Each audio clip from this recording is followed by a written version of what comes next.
Welcome to MSP Voice, the weekly show for MSPs by MSPs. Brought to you by Cloudberry, the #1 cross-platform cloud backup. Learn more at cloudberrylab.com. This is MSP Voice. Hello and welcome to episode number 10 of MSP Voice. Last episode I will be able to count on my fingers. I promise not to use my toes, don't worry. But anyway, we've got a great episode for you today. First up, I'm going to go through our best of Reddit for the week. I've got three good Reddit entries, and then another one that's not Reddit, but I think it's of interest to a lot of folks anyway, especially anyone who's in the IT field. So with that, let's go ahead and get started. So first up on the MSP subreddit, we have someone talking about toxic customers. Essentially, a customer who just isn't very nice. Now, if you follow the thread, this customer actually has multiple owners, so it's not like there's one person responsible. There's multiple people. A lot of the issues come from these co-owners, and the poster doesn't necessarily want to fire them, just wants some advice on how to deal with unrealistic expectations, the inconsistency, and some of the toxic people who just never give you a break and are just in general just not fun. So obviously the first and the one with the most upvotes is fire the customer. And that seems to be kind of the thread, the general feeling for most folks is, you've got to walk away. It's going to be painful. You're going to lose money, but in the long run, you're going to save yourself a lot of frustration, so to speak, and a lot of stress. So that's kind of the first aspect of it, and a lot of the people who are replying kind of give some really good advice in terms of how to fire. Maybe it's updating your master service agreement, although that can be hard to do in the middle of a term. Can you charge more for certain incidents? But if they're already on a plan, then and the only thing you can bill for is after hours. That makes it more difficult. So there's a lot of complexities involved, and especially some people point out when you have terms in your MSA and it's kind of a fixed pricing, it can be difficult in dealing with some of these things, especially if you're into the contract and those types of things. This poster here says cash strap for a year is going to be a lot better in the long term. We went through this a few years back and started firing our adverse customers. And while the money may have gone down, more importantly, our employee morale and productivity went up because we were no longer dealing with stressful customers. That's some good advice. And there's a lot of folks on Reddit, I've seen it, that talk about firing problem customers. It takes a hit financially, but again, it does make life a little bit easier. And kind of if you go through the entire thread, you can see the original poster has been very active and replying, giving some advice and those types of things. So you always want to kind of read through the threads, read all the comments, because there's a lot of really great useful information in here, especially if you are dealing with a toxic customer. Great advice in here. Next up is we have some career advice. I always love these topics because there's a lot of great folks on Reddit who have been in the MSP business for years. They have a lot of great advice to give someone new. So this poster is a new MSP employee. So they're just starting out as an employee at an MSP. So they're excited. It's the first job they've ever had where they're actually getting salary, and want to kind of understand what are some tips and tricks and those types of things. Now, as Reddit is Reddit, of course, the one with the most upvotes is get out whilst you still can. Tongue in cheek, obviously. But if you're not ready for this industry and you're not ready for this business, then it can definitely wear you down very quickly. But the guy who said get out while you can, he kind of came back and said, yeah, he's just bitter with his current employment. MSP life is hard with little to no recognition for your hard work or engineering. The job itself is fantastic for learning. Ask if there's a training budget and use the heck out of that. And that's the best of the MSP jobs in his opinion or her opinion. So and then the original poster goes on to say that they are paying for MCSA and other certifications. There's a lot of training. This person's very happy with the training that's involved. It appears that there's some mentoring going on as well. And a lot of the people who are in this MSP where they're working have been there for 2+ years. So that's definitely a good sign.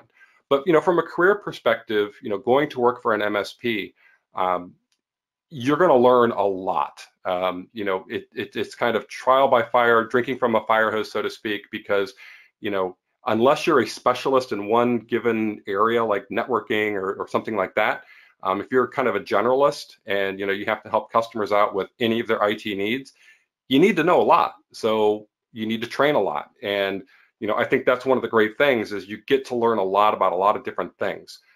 Being in an MSP yourself or joining an MSP and getting that wide range of experiences. And as you go through, and as some of the people have talked about, stick it out for a couple of years, and then maybe you'll decide, hey, you love it, and you move further, or you've kind of, maybe you don't love it as much as you thought you would, but guess what? Now you have all this experience under your belt. Maybe you can go find a job where maybe you want to specialize in something or do something like that. So a lot of great advice here. It's not just the get out while you can. Definitely learn is the major thing to do when you're starting out in a new job. The next post is also a little bit interesting, and this kind of goes back to how do you get new business?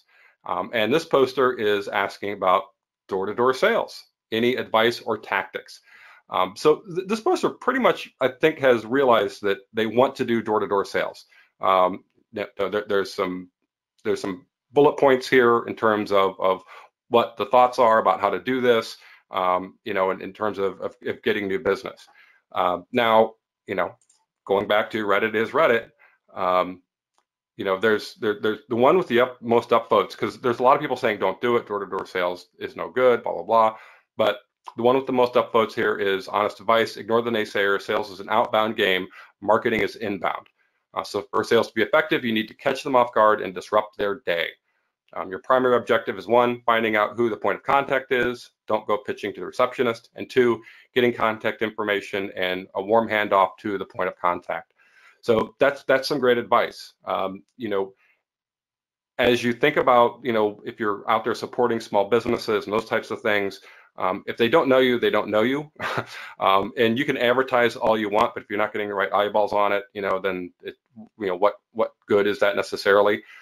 This idea of going door to door, it takes some effort. It definitely does, and it can be daunting especially if you're not great at meeting new people, you're not a people person. But if you're in sales, and that's essentially what this is, then you probably should be a kind of a people person and be able to strike up conversations. So later, some of the other people talk about, bring something with you to leave. Now, one person talks about donuts, others talk about pastries and those types of things, especially if you're trying to warm up kind of what we call the gatekeeper. Might be a receptionist or an office manager. That person may or may not be involved in the decision, but you want to warm that person up. The first person you see when you go in, bring them, a tasty treat. Hopefully you don't break the bank and have to buy 30 dozen donuts every day on your door-to-door walk. But there's some people that have some really good advice about how to kind of warm that person up. And it's one thing to kind of go in, don't be too pushy, and then within a week or two, follow back up and come back in and say, hey, how did you like those pastries? I just wanted to check back in with you. Those types of things. So there are plenty of people here who are giving good advice on how to do door-to-door. That say it works. Some say it's better than direct mail and those types of things.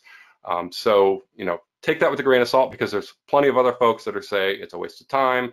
Don't do it. Don't knock on doors and those types of things. So that's some quick sales advice from the Reddit community. Now, next up is something that is not in the MSP subreddit, but I think it is just a cool thing that one of our partners, Backblaze, does on a quarterly basis. You may or may not have seen this before, but Backblaze, every quarter, they release hard drive stats. Now, Why is that important? Well, what does Backblaze do?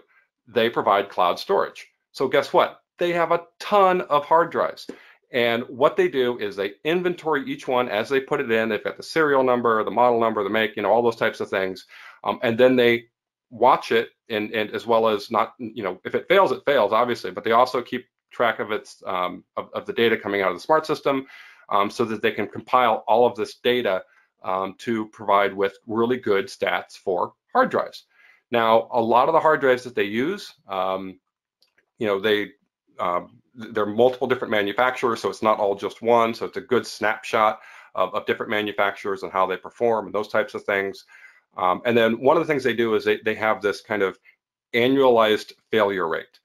So there's a simple table that kind of lists the manufacturer, the model, the drive size, the drive count, how many drives they have, drive days. So that's how many days across all the drives that they've been in service, how many failures that they've had, and then they use that to kind of come up with this annualized failure rate. Obviously, the higher the number, the worse it is. But as you go through the data, you can kind of see where things are going. Another interesting thing, and then they have notes and observations. This blog post gives a lot of really good detail in terms of how they go through it. One of the things they talk about is hard drive migrations and those types of things. So they only added like 138 more drives this quarter than in Q1, but they increased their capacity, but by 40 petabytes. So what they did is they were actually going through and they were really replacing a lot of the 4 terabyte drives with some 10 terabyte drives. So that's why they increased their capacity without adding a ton more drives. Also, and I saw another article linked to this, is the Toshiba 14 terabyte drives. So they've only been in service for a couple of weeks, and they only have 20 of them, and their threshold for releasing stats is they have to have 45. That's historical. But these new 14 terabyte Toshiba drives are filled with helium. The 9 platters, all this kind of stuff. So it's going to be interesting to see how these operate in their Q3 report over the next several months, and then of course at the end of the year, because these are big, massive drives, and a lot of people are very interested to see how they're going to perform. So that's kind of the Q2 report. In the show notes, I've also linked to all of their reports that they have through the years. So you can actually go through and see, starting from Q4 of 2013 all the way up through. One of the other things I forgot to mention in the original blog post is that they do have a comparison between consumer grade and enterprise grade drives. And that's important because especially as an MSP, you may not be able to afford, or your customers don't want to pay for enterprise grade hard drives and things like that. So they give this good comparison between consumer grade, which are cheaper, and enterprise grade, which are more expensive. Now, they also talk about the fact that enterprise has a longer warranty, has more features, faster reads and writes, whereas consumer sometimes are half as much as the enterprise grade drives. They have a similar annualized failure rate as enterprise drives, and they use less power. So it's some interesting statistics. They've been doing this now for a while on their consumer versus enterprise. So definitely keep an eye out on that. So with that, we will now take you to our interview for episode 10. Today we have James Vickery from Benchmark365. So James and I have a great discussion, and we actually talk quite a bit in terms of pricing and pricing models for MSPs. So enjoy the interview, and we'll see you next week. Hello and welcome, James Vickery. Did I get that right? You got it right. Okay, good. So today we've got James. He's with Benchmark365, also owns and operates his own MSP in Sydney, Australia. Today he's coming to us from Toronto in a co-work space. So that's why he's a little bit dark. He doesn't control the lighting. Very looking space. Very dark in here today. So that was just a quick introduction for me. Why don't you tell us a little bit about yourself? Okay, cool. Yeah, as you mentioned, I'm the CEO and founder of Benchmark365. We provide a private label help desk service for managed service providers all around the world. And how that came about is I also started an MSP when I was about 23 years of age in Sydney, Australia, and basically built that company up. Still continues to go strong today, and largely serviced by our core group who are based in the Philippines. Okay, so you started it at 23, so I'm guessing you didn't have much of an IT career before you started an MSP? No, I think like a lot of MSPs, I was just an enthusiast. You know, I used to rip computers apart when I was a kid, and just kind of fell into doing like hourly rate break fix type services for companies when I was starting out, and then that just kind of formalized over time. You know, started getting into the managed services model, started getting into cloud. It's kind of just evolved multiple times since I began. Okay, wow, that's great. Did you go to university at all, or did you just kind of just jump right into it? I'm little known to most people, but no, I actually didn't go to university at all. I was a bit of a flunk out, and I basically just I started my career doing lots of odd jobs, you know, here and there, and then eventually found myself running a tech company, which was pretty cool. Yeah, hey, no, that there's a lot of great stories out there like that. So, and I know Yeah. I've had a discussion with some other folks about, what kind of education do you need to get into to manage services, and the benefits of college, and it's really different for for everybody. So there's no one right answer on that.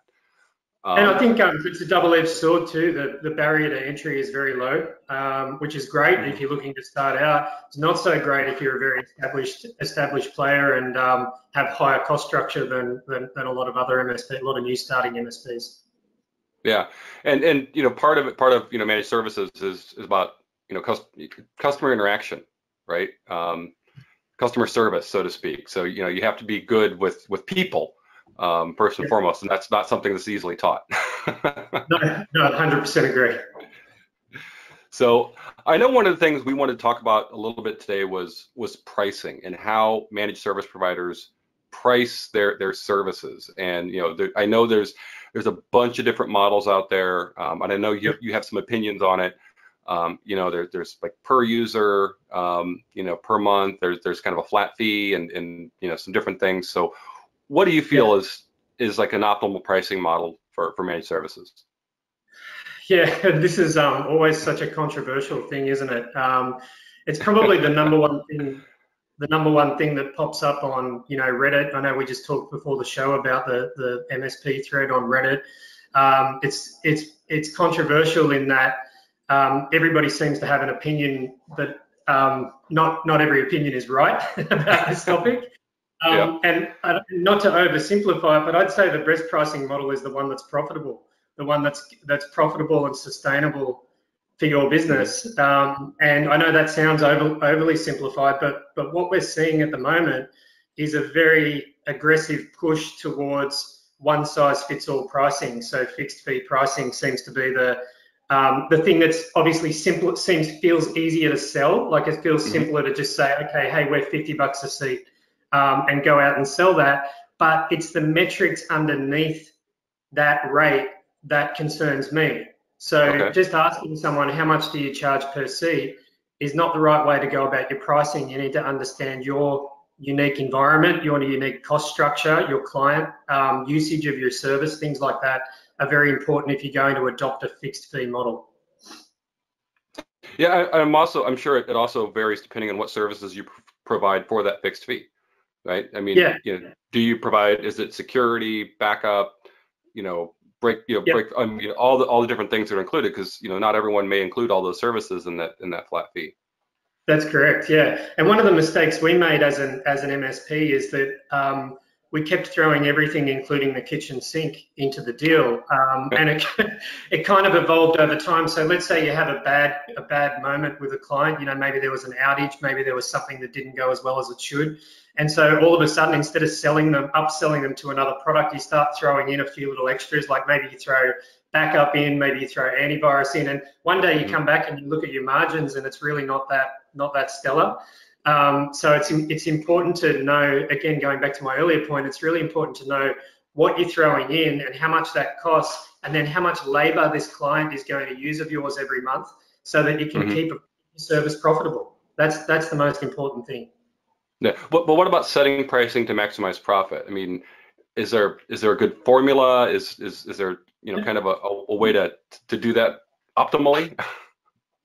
Yeah, so there's a couple of ways to look at it. We take two different approaches within our MSP, and something we teach our partners at Benchmark is that you don't necessarily have to go all in fixed fee.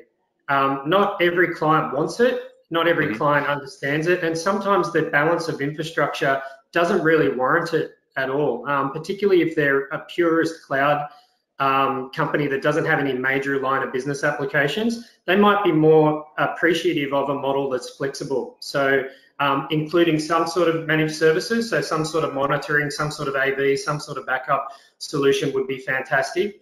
But then maybe capping your hours at a certain amount per month, like 5 or 10 or 20 hours per month.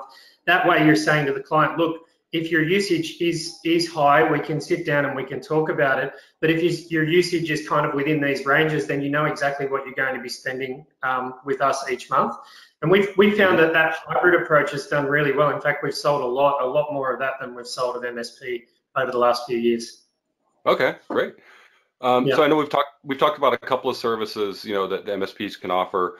What are some of the most profitable in your mind? Where do you see the best returns in terms of, your cost versus, what the client pays and, where that margin's at? Yeah. What a good question. For us, and I don't know if this is the populist answer, but for us, it's labor. The margin on labor is substantially higher than, say, the margin on selling an Office 365 license. Like at the heart of an MSP or an IT service provider or a break fix provider or whatever you identify with, there's a labor cost. So there are human beings that need to go and do stuff every day, and then there's a profit margin on that labor cost. So like how much per seat or how much per hour you end up charging your client. So for us, it's labor, but the add-on type services are also very profitable as well once you've built client trust. So things like the products that you have out there, I would think carry a very attractive margin and are hopefully sold in such a way that the client just doesn't think about it. They just pay that bill every month and you make a great margin on it. Okay, good.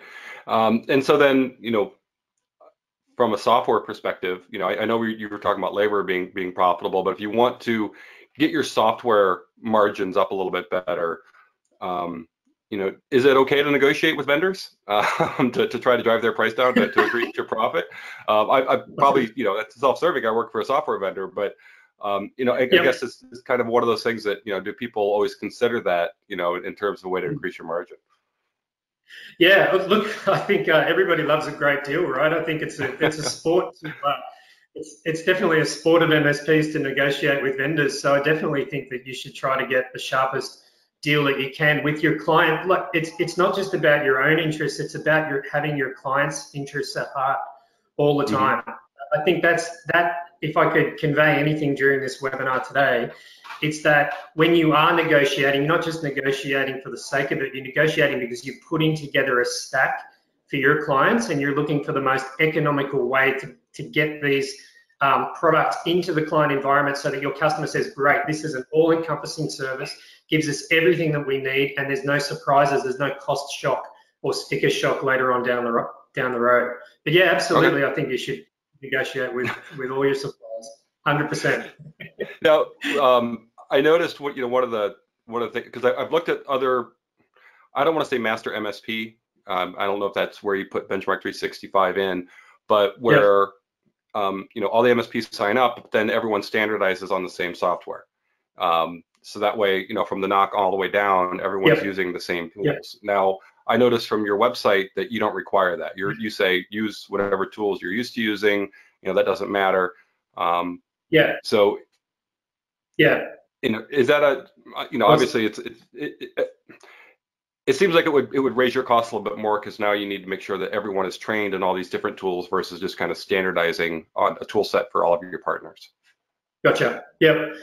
Yeah. Good that you looked that up. That is really a true point of difference for Benchmark, that we don't want to dictate to MSPs how to run their business. We work together as a community, And our sole objective is to make sure that managed service providers are as profitable as humanly possible. And in fact, some of our MSPs, I would state that they're the most profitable in the industry from working with Benchmark.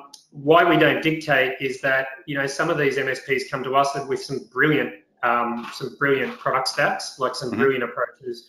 And we say to them, that's great, that's actually better than what we might have recommended to you. And now we're just here to underpin the labor and make sure that you can continue to go out and serve your customers and grow your business.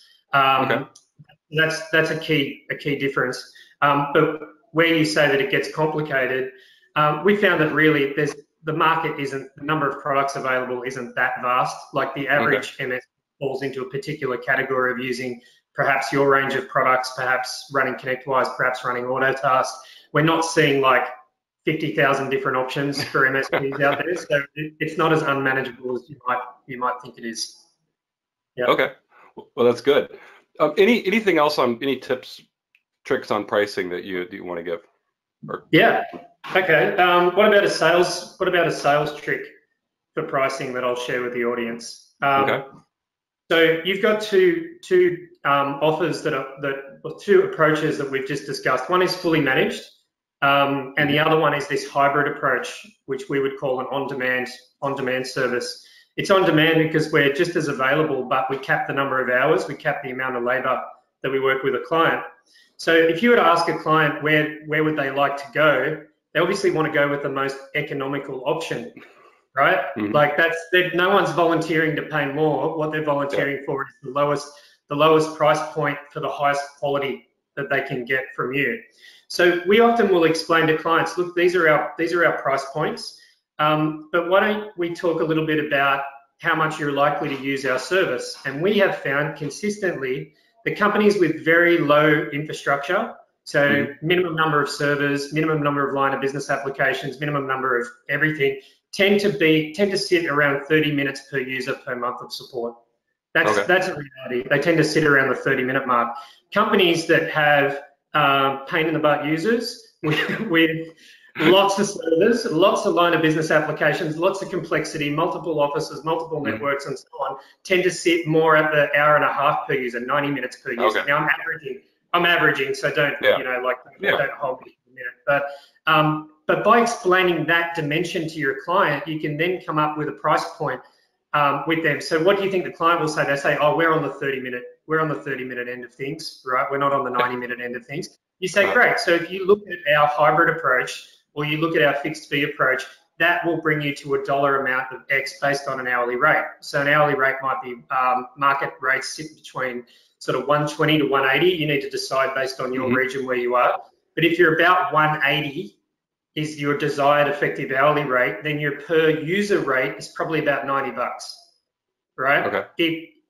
That's where that client needs to pay. Now, if that client isn't willing to kind of meet somewhere around that point, they might not be a fit for your business, because when you go forward, they might not be profitable for you if you've entered in at a fixed fee, right? But that's what we use as a general formula, is what's the average usage going to be? And then we look at, well, how many products are we going to throw in with the kitchen sink into this deal? So at the lower end, we can't throw much in. We can't throw in backup like BDR for a few terabytes if they're paying a really low monthly fee for us. So they become add-ons. But if they're paying a very high monthly fee, then some of those add-ons we will throw in to sweeten the deal.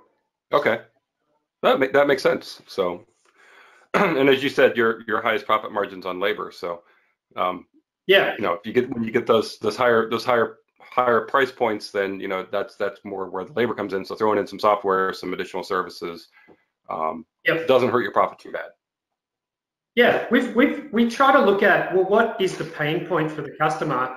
And what are they buying currently? So let's say we went and spoke with a 10-user firm, and we found out that they've got Office 365, so they're paying for that directly. They've got some antivirus software that they renew once a year. They've got this, they've got this, they've got that. What we try to do is come up with a per seat rate or an hourly, like an on-demand hourly rate that might incorporate some of those tools. So we say we're taking that cost off the table, so you don't need to spend that money there anymore. Here's our monthly fee to handle everything for you, all inclusive.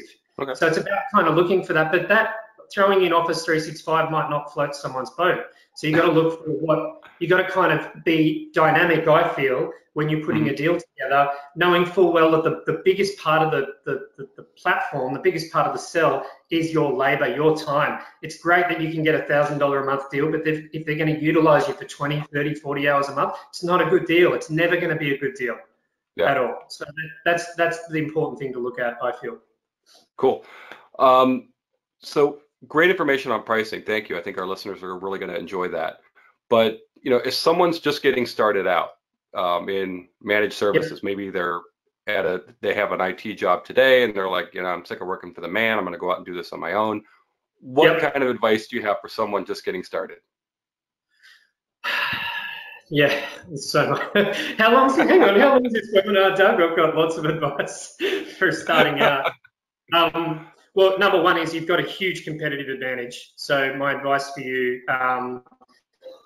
is a lot of the MSPs that have been around for like as long as I have, 15 years, 20 years, tend to be like quite rigid in their thinking sometimes. And you coming in as a newcomer that's very tech savvy, very cloud savvy, can think outside the box, bring different ideas to your client. I think you've got a huge advantage and you can really start to win some business very, very aggressively.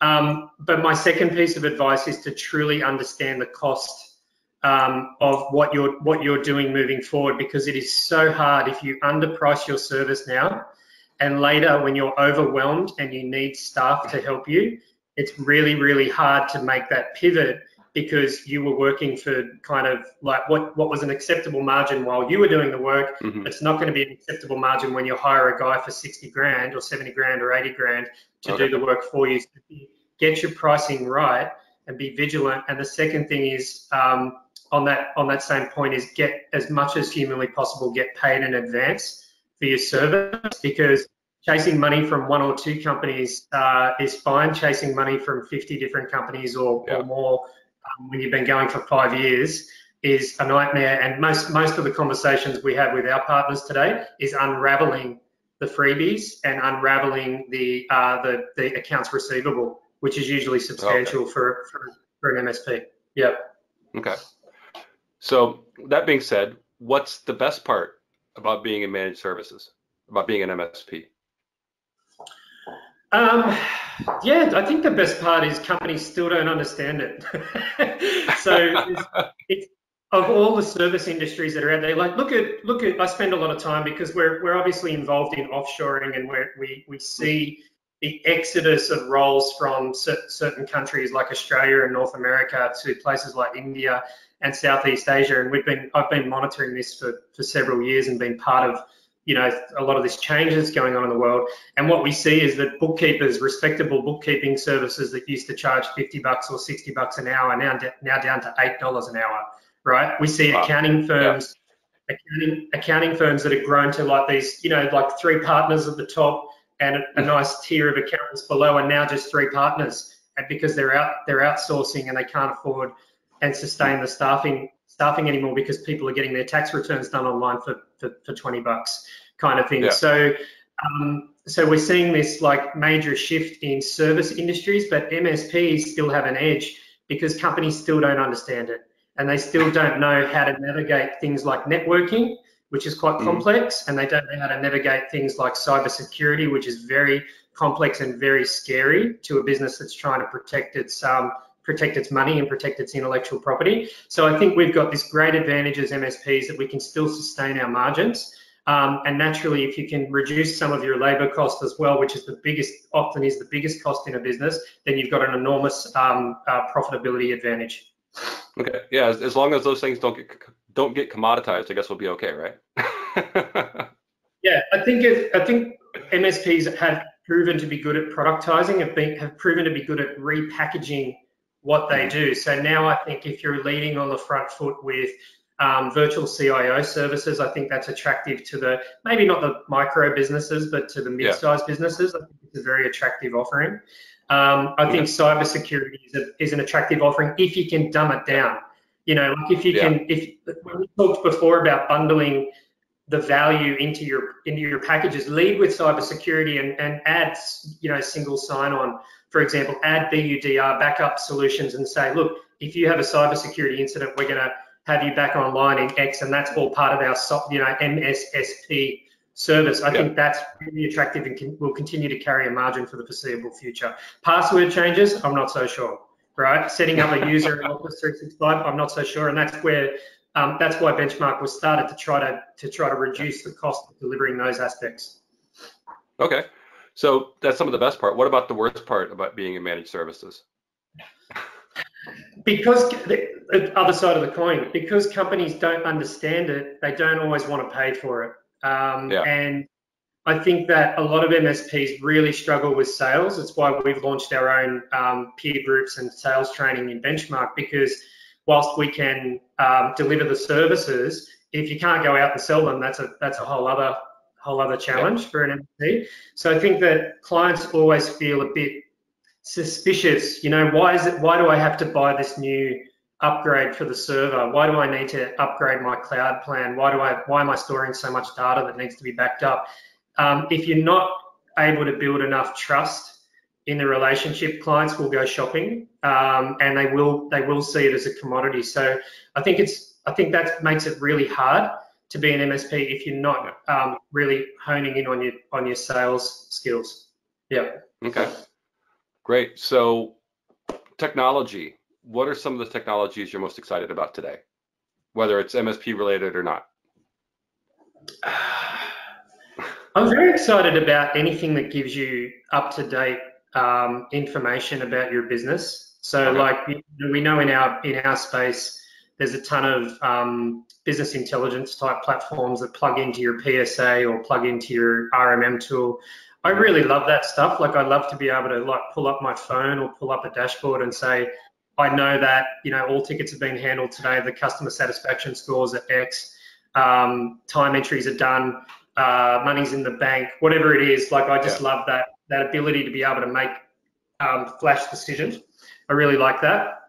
So that's the technology that excites me. I'm very excited about the opportunities with AI, and I know that it's a very misunderstood term and mostly used by marketing companies and not actually not actually in terms of technology. But I love the concept of like the ability for, you know, when a ticket is logged, for some kind of service to occur before a human touches it. I really think that that's fascinating, to be able to, like, I think that we will see MSPs head in that direction in the years to come, AI-based support. Yeah, I think AI is suffering from a branding problem right now, because people hear AI, artificial intelligence, and they instantly think of, Judgment Day, you know. So, when you start seeing like Boston Dynamics robots with guns, that's when I think we should start worrying about AI. But as far as our little world, if they can help drive a customer towards some sort of self-servicing thing, or at least figure out like which technician should this ticket go to based on certain criteria, I think that's really cool. Maybe it's not AI, but it's on its way to being AI. Yeah, no, definitely. Yeah. So what technologies worry you? What are you kind of a little bit more afraid of, so to speak, when it comes to technologies, or maybe they're how these technologies are applied? No, I don't know. I actually don't think I'm afraid of any technology. I think us as MSPs, I think we are the enablers of technology for our clients, and that's where we just talked before about these upstarts that are becoming MSPs and just starting out. I really love those guys because they have to figure out a different way than the industry standard way of doing things. They don't have data centers. They don't have 20 techs. They don't have all of this experience, but they've got experience with some of the newer technologies that we might not have touched on. So I really like seeing that new technology adopted by MSPs for sure. Great. That brings us to our rapid fire round. So this is easy. Don't worry. It's not meant to stress you out. Just got a couple of quick questions. Most of them are, just whichever answer comes to your head first, just do it. We try to go through these quickly. There's no right or wrong answer. So don't worry about that. All right. Are you ready? Hit me. Okay. So first up, Apple or Android? Apple or Android? Apple. Okay. Mac, Linux, or Windows? Ooh. Can I expand on this, or Sure. just a rapid fire? It's just a quick answer. Well, Windows because I don't know. I just think like that's what the majority of managed services are wrapped around today. But Linux, in terms of like just such a cool, stable, open source platform. I just love that side of it. It's where I began my venture into IT. Okay. Next up, Amazon or Azure or something else for cloud services? Azure, just because it plugs into the stack, so to speak. It's more on point with the products that everyone offers. Okay. Backups, backup locally or to the cloud or both? I say both. Okay. I say both. Yep. And finally, which is worse, printer support or vendor cold calls? Oh, vendor cold calls. Absolutely, vendor cold calls. I'm still dealing with that every day. Yeah. Yeah, although it seems more email now. It's instead of just calling you, because I try not to get my number out there. My email seems to be everywhere, and it's like, Yeah. Hey, Doug, we should meet. I'm like, who are you? I don't even know you. It's like, yeah. We some of these emails are very creative too. Like they do manage to catch your attention. So who knows? Maybe MSPs should start doing some more aggressive EDM campaigns and get in front of their clients. It's obviously working for someone. Maybe that's where AI is going. Is to spam, right? Crafting better spam emails. Maybe. Great, James. It's been great. Really appreciate all the insight you gave us on pricing and the other information today. Any parting words here before you wrap it up? Oh no, I'm first of all very very grateful to be on the show. Thank you, and it's great to finally meet. And yeah, I think guys, there's so much opportunity out there in the MSP world, whatever you want to call it, and however you want to bake the cake. There's a ton of business out there. You just got to go out there and get it. Great. Well, again, thank you very, very much, James, and hope to meet in person sometime soon. Awesome. Thanks, Doug. Have a great day. See ya. You too. Bye, everyone.